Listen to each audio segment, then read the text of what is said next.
Good morning, everyone. Today is Friday, August 28th, and this is our 16th episode of BOMA Greater Dallas Unplugged. If you recall my theme, it's BOMA Connects Us. And I came up with this because I had a U.S. history teacher that gave us tests through connections. He would give us a starting point and an ending point, and I had to make connections, at least 4 to 5 points to get to the end. And so that's what I'm going to do today for our episode here. I'm going to show you how I'm going to connect my commute to reaching out to a friend. For those of you that know me or have followed this vlog so far, you know how analytical I can be. Although my commute time has shortened a little, I still have time to think about what's going on around me, and then little bits of the day replay back in my mind. I'm constantly thinking, how could I have done that better? How could I have said that better? Then my mind keeps going, and I also go back to, how did I get here? And mentoring and human interaction keep popping up in my mind. So then this reminds me about a memory that I have. In high school, I was an instructor for a tumbling class for elementary kids. I wasn't the best gymnast. I never made it past the first level in gymnastics, but I knew that the floor apparatus was my favorite because I loved dancing and I loved tumbling. I did have enough knowledge to teach basic gymnastics to these young girls who were just like me, who just wanted to learn tumbling and to cheer. So I look back at this time and I remember how my tumbling improved. My technique was so much better. I have to think that constantly telling someone else how to do the skill also helped me. I was listening to my own instruction while I was performing the skills. And then maybe also I was showing them what I was showing them, I was visualizing myself doing it correctly. I don't know. I think there's something there. And as I remember this time, I think about how this applies to today. And mentoring is the easy connection to this memory.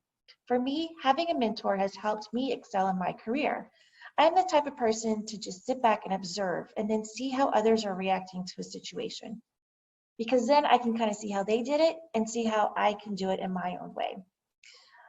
I'm also surrounded by great mentors, if they're my bosses or just coworkers. And of course, the greatest mentors of all have been my parents. They taught me that hard work and determination, with that, you can achieve your goals. The many bosses I had at Lone Star Park also taught me to remember what the big picture is. Even though we were always looking at the details, they would say, make sure to look back at the big picture.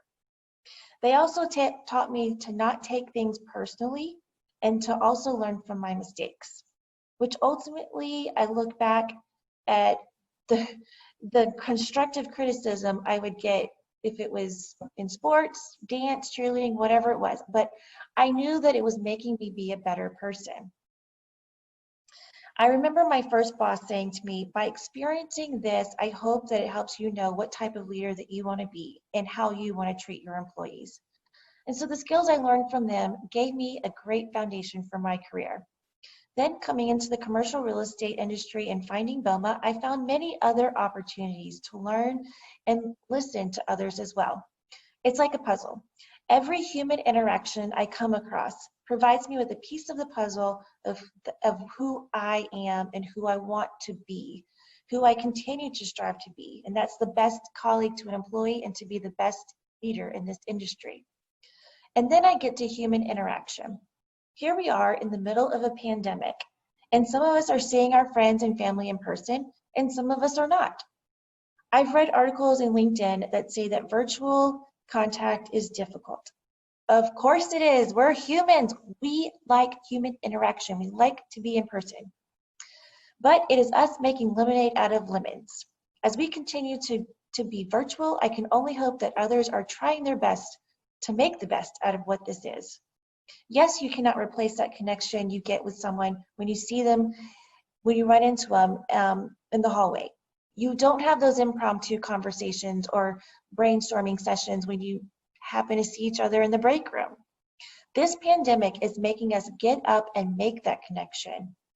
I can easily be a hermit and hide away in my office and just work. But I know I'm a better worker to my team when I take a break, when I get up and walk around, when I talk to someone. I just need to hear someone else's voice besides my own thoughts in my head. Then the phone rings, or I have a Zoom call, and I'm instantly out of my shell. It feels good to talk to someone. It feels good to see someone on the screen. And yes, it's even better when you can see that person in person. So I think the reminder to myself and anybody else who are hermits like me, reach out to someone, pick up the phone, have that human interaction because it will make you feel better. If you're not a hermit like me, don't be afraid to reach out to hermits like me. But don't get discouraged if we don't answer because we're hermits. But hopefully we will pick up the phone because it will feel good to talk with you guys. They may need to hear from you. It's like what people say, what you put in is what you get out. So there you go. I went from my commute, reaching out to a friend. We are all missing that human interaction, so make it happen. I have to remind myself to do it. I have to remind myself to make those FaceTime dates. So before I let you go, I wanted to remind you about our September events and to make sure that you guys register. Take advantage of these times to chat with people, even if we are virtually doing this. We have several opportunities for you guys to take a break from the grind because I know you all need this break. September 10th, the Engineer Committee is hosting a session on HVAC ideas to consider during a pandemic. This is not just for engineers, but it's also for managers too. September 15th, for our luncheon, we have the City Manager of Dallas, TC Broadnax. September 22nd is the Allied Plus One event, which is a tour at the Texas Rangers Globe Life Field.